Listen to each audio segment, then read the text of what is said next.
Good morning, Saurabh. Thank you for joining in today's interview session. How are you doing today? I'm doing well, sir. Hope you're doing fine too. I'm also doing good. Thank you for asking. So, Saurabh, before we proceed, can you give a brief introduction about yourself? Yeah, sure. Uh, First of all, thank you for giving me this opportunity to introduce myself. My name is Saurabh Banerjee. I hail from Delhi. I completed my engineering back in 2017 from RGPV University in Information Technology. And since 2018, I've been working in IT industry. I'm currently employed by TCS under a healthcare insurance project, which is based out of United States. Here, we mostly follow a standardized agile process where it starts with sprint planning with our clients as well as our manager who acts as a scrum master. We discuss over the timelines, the tasks which are to be taken in the particular sprint. After that, we work with our manager and work on the story points. Then we have our daily sprint calls where we discuss how much work we have done in our task and what task is to be left for today. Along that, we also bring up if we have any blockers which we are facing, and we have a deep dive discussion with our manager and senior members with that. After everything is done, we have our sprint review sessions where we discuss on what work we have done and what kind of things which are to be put in backlog. After that, we also have retrospective sessions where we discuss on various positive things about the sprint, what we have learned, whether there's scope for any improvements or for example, we usually get different form of data sources when we work on small components and our dashboards. So for that, I work on a VBA script where we put all those CSV files under the same folder, and the script actually merges all of them. Since they all are in same format, we can get a combined sheet to work with. This is from one of my latest retrospectives. After all this, I also work with our quarterly, monthly, and weekly reports. And I do the documentation as well as standardize a SOP for those. That's awesome. So, Saurabh, can you highlight any one of your project wherein you might have done some major work or handle some taken some ownership for any particular report that was quite challenging, and how did you get that solved? Yeah, I have an example for that. Recently, when we moved from our Excel reports to our Tableau reports, then since I was the only one who was working with Excel reports previously, so I was the one who led the team and the newer members into the process of data collection and creation of new charts, how the dashboard should look. So I was part of that. In that, we established our data sources, how we will connect to them, what kind of charts we will use. We didn't want to just use the charts we were using back in our Excel, how it should look, what kind of filters to keep. We took a lot of client feedback also on how they want the new dashboard to look. It was primarily a proof of concept before we presented to our managers. And once they were like, yeah, it's fine, we worked with dev team, put it through the process, and like we migrated to Tableau instead of Excel for our quarterly, monthly, and weekly reports. Okay, that's awesome. So, right, as you mentioned that you are following Agile methodology in your project, right? So suppose in case in a particular sprint, we do the story pointings and you are unable to achieve all the tasks or all the stories to get completed within that sprint, then what happens at that time? We mostly put those in backlog. Like if the complexity, if it is too much, we completed in that sprint, since we cannot extend our deadlines for our sprint. So the first thing will be to ask for help. We raise in our daily stand-up calls, and if any senior member or any other member who doesn't have that much of a workload, they can always pitch in and they can help me with whatever I'm facing the difficulty in. We can brainstorm on different ideas on how this can be reduced, on how it can be optimized so that it can be done on time, like whatever task we are planning to work on. For example, if there is a problem with visualization, if it's a performance issue, if it's a rendering issue, if it is something related to data issues. So for that, we try to ask for help. If that doesn't work, we regretfully have to keep them on backlog, which we revisit in our next sprint. It's not like we don't. Yeah. Right, that's true. So yes, so as a Tableau developer, can you highlight what all different kinds of custom reports or charts you might have worked, and yeah, talk about your projects, talk about different examples that you can cite for that project, and what is the domain that you are working at the moment? Yeah. Yeah. To start with, I work for healthcare insurance domain, where we get a lot of healthcare related data and insurance related data also. So it's like policy data, like a number of people who are under different policies, what kind of policies they have, dental, vision, Medicare policies, what kind of facilities they are taking, how long they are taking. So all these kind of data actually comes to us. And the chart we work with are mostly bar charts. We have combined charts where we show the trend with our bar charts. For example, we have inventory details in our bar chart. We have a standard threshold line as well as our inventory trend line, which shows how many times the inventory has been hit, like above that particular threshold or not. Yeah. We also work with donut charts. I have also worked on waterfall charts also. Apart from that, we have worked with bullet charts. Yeah. Apart from that, we usually try to keep things simple. Yeah, these many charts I've worked with. We worked on text clouds also. Like in one of the projects we pitched in, and the client really liked that word cloud idea. So for one of the visualizations, we created a word cloud also. Okay, that's awesome. So coming to the performance optimization of dashboards, what are the key top 3 things that you would like to highlight as a Tableau developer that you follow? Like there are a few other things which we perform in our dashboards so that it gets optimized. To start with, first we try to get like directly go to our data sources. We see if we can customize our SQL queries using which we are fetching our data. If it can be customized, if unnecessary columns can be removed, we do that.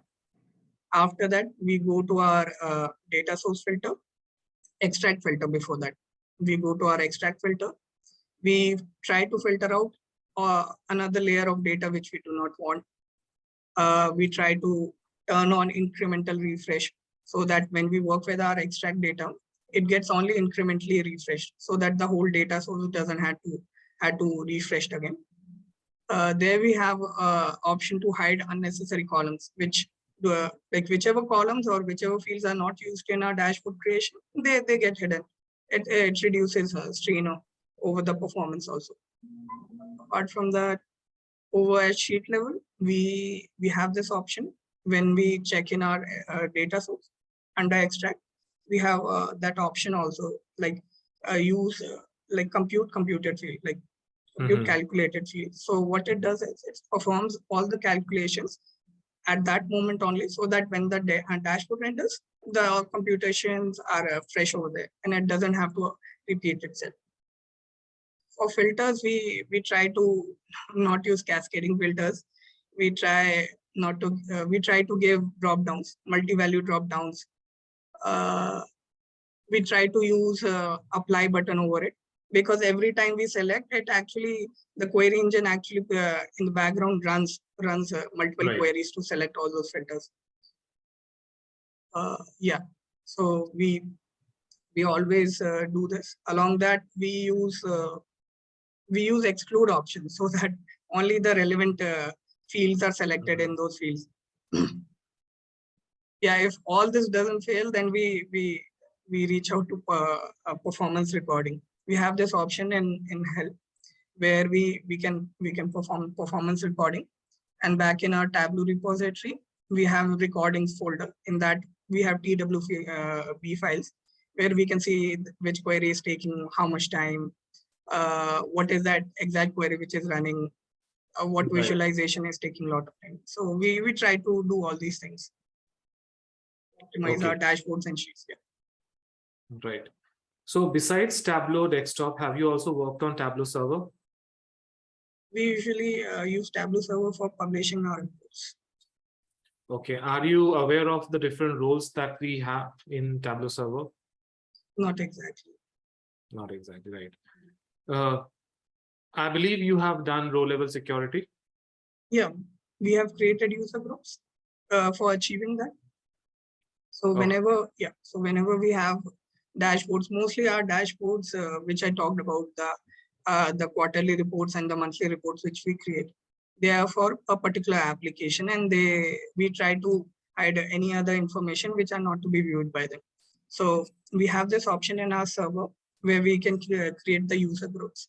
We log into our Tableau desktop, create that particular user group if a new user has to be added. Like every other quarter, we have a new director who reviews our reports.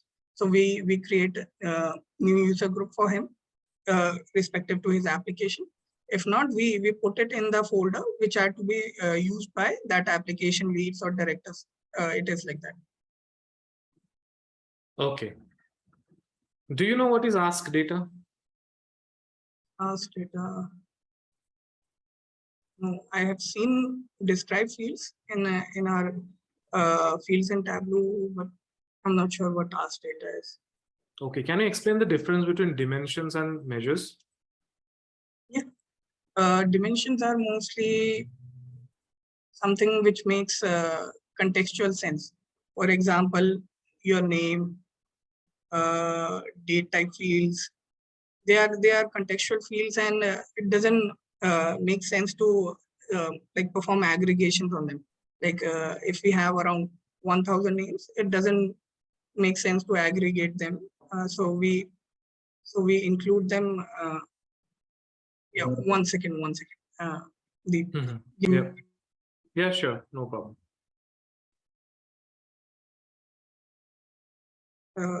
Where was I? Can you tell me? You were talking about ask data. No, sorry, dimensions and measures. Sorry. Yeah, so it doesn't make sense to aggregate our dimensions. So those are dimensions. And for measures are mostly countable data, which provides us meaningful information when aggregated. For example, like your inventory count details, for example, your sales, profits, these general terms. Cost analysis when you perform, then you can take sum of cost over the year. You have like average of profit, something like these things. Okay, fine. So how do you handle null values in Tableau? For null values, like if mostly we try to use different functions. We have LODs for that. If we are not working with LODs, we have functions also. We have ZS functions for that. So we use that. For if we do not want that also, we can use in joins also. Like the type of join we are using, that helps us negate the use of joins. For example, if we are using inner joins, so mostly the null values in the next table or unmatched value, they get removed in the output visualization. If not, we use the fixed LODs for that. They helped us filter out the null values. It only shows us the data aggregated on that particular fixed level. Right. So coming to joins, do you tend to use relationships or joins nowadays? Means how do you create your repository? We use joins and relationships equally. Like in some reports, we have joins also, and in other we use relationships. Since joins are simpler to use and are less resource extensive, so when we do performance analysis, then we see how much the difference causes. But when we have when we want different data sources to be connected differently, so for that we use relationships. since they are smarter in nature, they are these are logical joins. So it helps us remove duplicate data also when we connect. So that helps us like removing duplicate data. We had this issue with joins when since the data is duplicated, the values also get duplicated as well as aggregated in that for that particular field. For example, I have one person with 2 order IDs, so he will appear 2 times since there's a match, right? So the order price also gets duplicated. So then again, we in the visualization, we have to perform some kind of function. We have to use min. We have to do something over there. But when we use relationships, since it's a logical connection between the 2 tables or 2 data sources, even we can see in the data source pane that when we join the tables, they're connected like this, like 2 tables merged together. But when we have our relationships, we can see them separately on our data preview pane. Like this is data source 1, this is data source 2, like this. Yeah, to answer, come back to your question. Yeah, we do use relationships as well as joins, depending on the context and the need. Okay, so suppose one table has customer ID as a primary key, and another table has suppose say default ID as a primary key. So can we have data blending on customer ID and default ID by default? Like that depends how for example, you said customer ID, right? So how does the customer ID looks at cell level? For example, is it customer 1, 2, 3, and in the other table, and in the other table, the ID looks something like only 1, 2, 3. Yeah. Yeah, but we have to use calculated fields for that when connecting these tables. So I think it's present in all of them, joins, relationship, as well as blend. When we make the connection, it was recently how will you create the relationship between these two? Yeah, when we drag and drop, a noodle will be formed, right? We can click on it, and we have the option of creating a calculated field. So for this table, ID table, I can just add a string with customer in that, with the ID field over there, so that how it will be is customer 1, 2, 3. Here it will be customer added with 1, 2, 3. So they will then match. Just like that. Right. So talking about parameters, can you say what is the limitation of parameter that we have? Mostly what I have seen is parameters accept only one value at a time. For example, when we give them a selection drop down list for parameters, for example, select this application, this application, this application. So at a time, you can only select one, and it will only fetch you for that data only. But when filters, we have drop down availability. Like you can make the selection in its settings, so that multiple drop down list comes. You can select multiple fields. Like I can see 3 application detail at once, but with parameters we cannot do that. Right. So can you make a parameter function like a multi-valued parameter if it is required to be done? How will you get that done?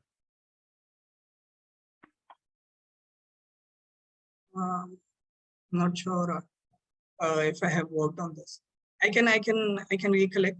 I'll try to get back to it, but right now I'm not sure I can recollect this. Okay, not a problem. Right. If we group all the dimensions in folders, can we add measure name in any of the folders?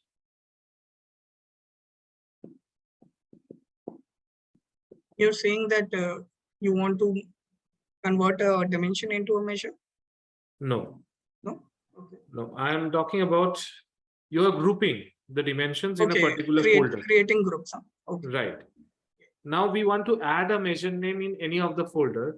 Will you be able to do that? I'm not sure if it will make sense. For example, we have product name, right? So we group the product name at once. For example, we have Medicaid product name, we have Medicare product name, we have commercial product name. So we will group them under these three banners. But I don't think groups are flexible enough for that. They are static. Even when new data is added, we have to go back and update those groups so that they go into their respective or relevant fields. I don't think we can do that. We have sets for that.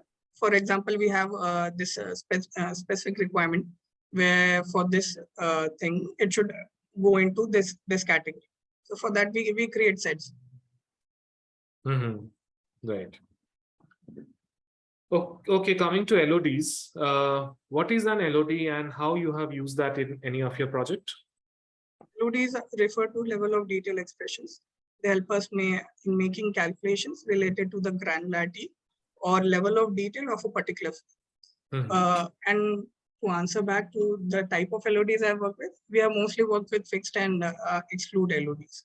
I do know how include LODs work. I have worked with them, but not as like as extensively as fixed and extensive LODs.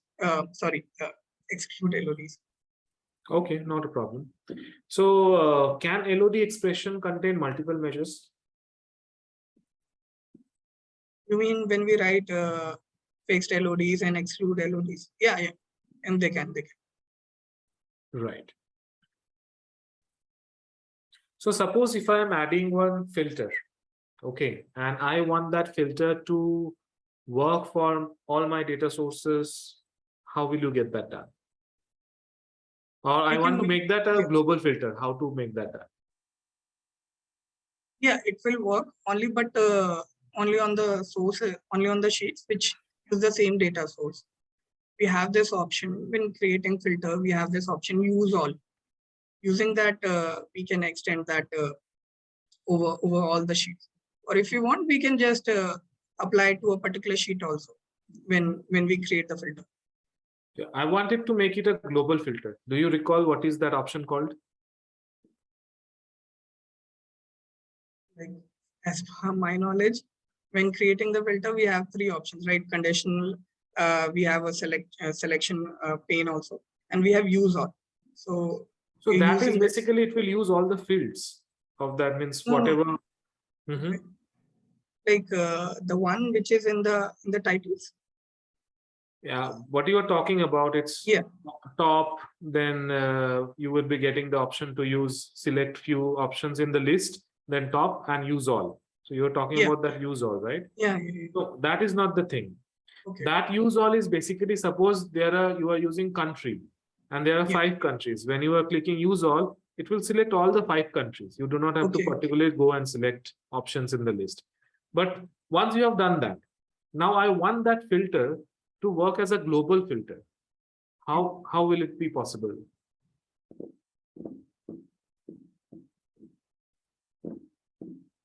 Not sure. I know like how we can extend it to different sheets. So have you ever right-clicked on a filter and checked what are the options that we get? Yeah, we have the options for customizations, what kind of filter we want to see, different drop-down fields. We have include, exclude fields over there. Okay, so let's explore a little bit of your hands-on skills on Tableau. So can you please share your Tableau desktop if it is installed?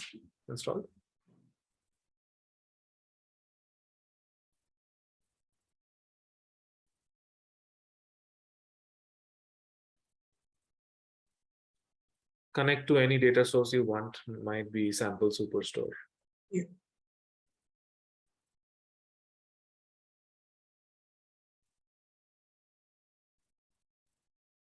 I've taken the first tab only, the orders tab. Yeah.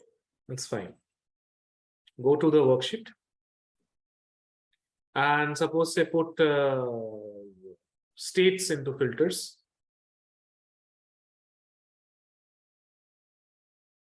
Okay, so now if you use all, what will happen? It will select all the states. Okay. That's there in the list.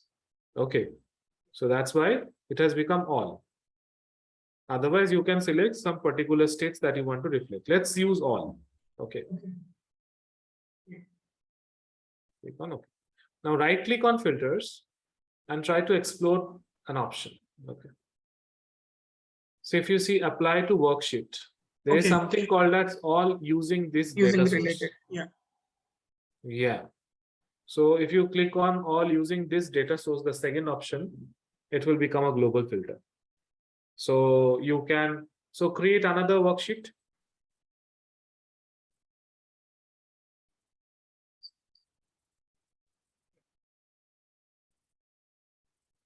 Okay.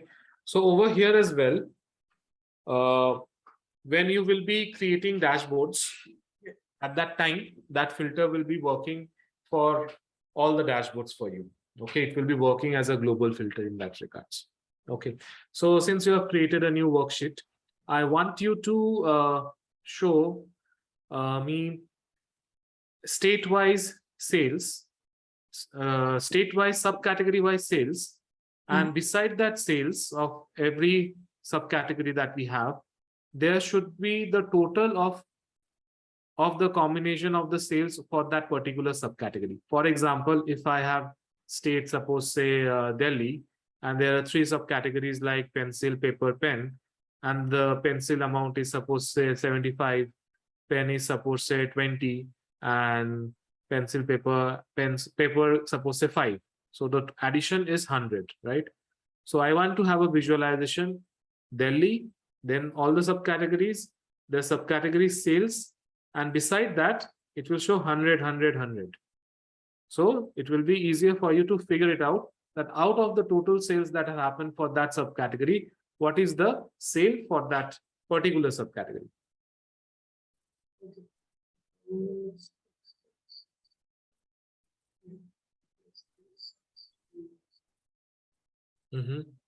We want sales, right? We want sales, right?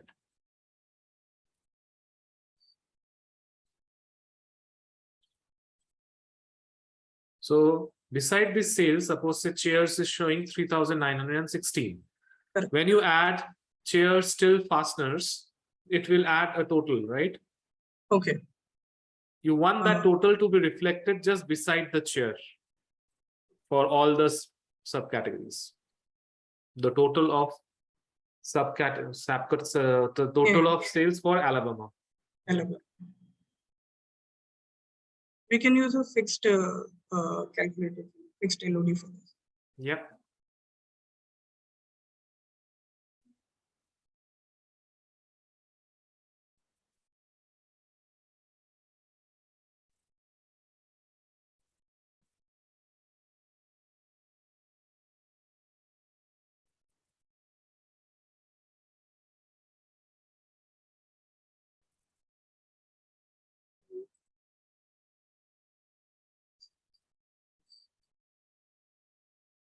Perfect. Good. Yeah. Now coming to the designing of dashboards, I would like to know that what type of design do you prefer? Do you like tiled designing or floating designing? We usually try to use both of them. Like we have few components which are to be fixed over there. It actually depends on the mockup we use. So we design our dashboards with the mockups in mind. So we try to keep our filters as floating. We try to keep the lower bottom as floating so that we can adjust the top like the upper part, because most of our data we showcase in the first section of our dashboard. Okay. We use both. Yeah. So I'm giving you a problem statement. Oops. Okay. So you need to design a dashboard in this manner. So this is your first container. There will be some space, second container, and there will be some space, third container. All of this will be of the same width and height. And there will be a fourth container just below the second container. You do not have to pull any sheets or anything, just create the containers. Might be you can give some border so that it becomes visually, it comes out together.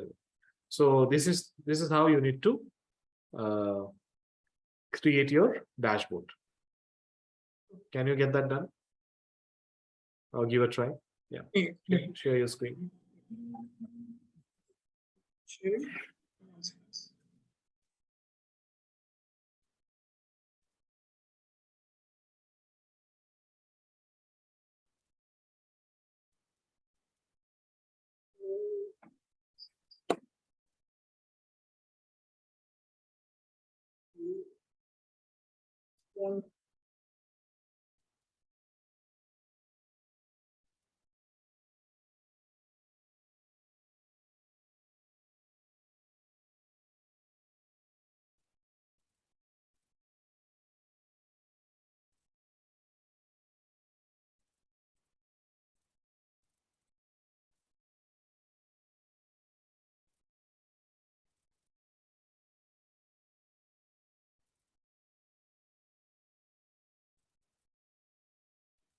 But I don't need in floating.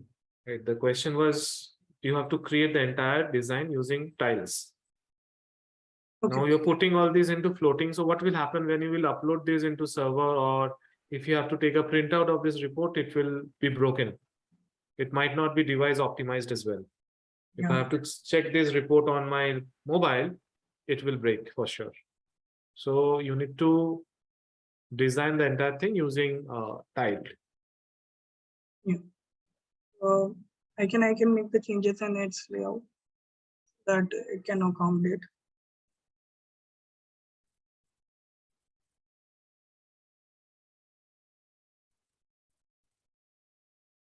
This is padding you are giving. Padding won't increase the size. It's Yeah. So if you just go to the drop down.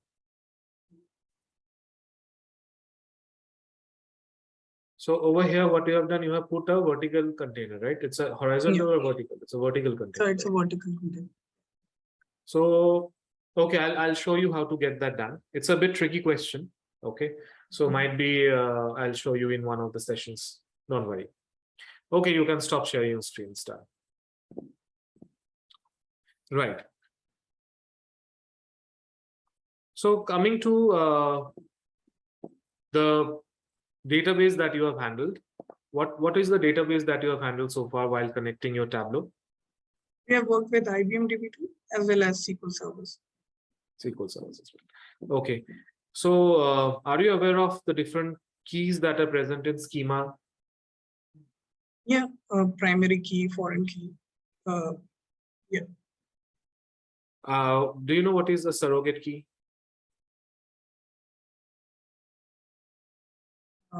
Sorry, I'm not in. Okay, not a problem. What are the different types of dimensions that you might be aware of? You know.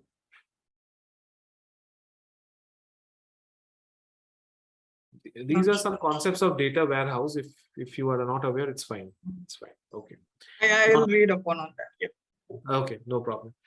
So Saurabh, I'm done with the interview. Do you have any question before we end? Yeah, regarding the role and responsibilities which I have to work with the first few months. Can you brief me in a few minutes? Absolutely. So if you're selected in today's interview, then you will be working for a healthcare domain, and you will be working as a Tableau developer, wherein we are following Agile methodology in our project as well. So like, as you mentioned, you will be getting prototypes from us, and you have to design your entire dashboard based on the prototypes that we will be sharing. And we tend to design our dashboards using tiled containers, no floating at all. Okay. So these will be your primary roles and responsibilities. There are other roles and responsibilities as well. In case if you have to handle a team, you will be handling a team as well. Okay, that's all. Thank you once again, Saurabh, for joining in. Have a wonderful day ahead. Okay. Thank you. Thank you so much for your time. Thank you. Bye.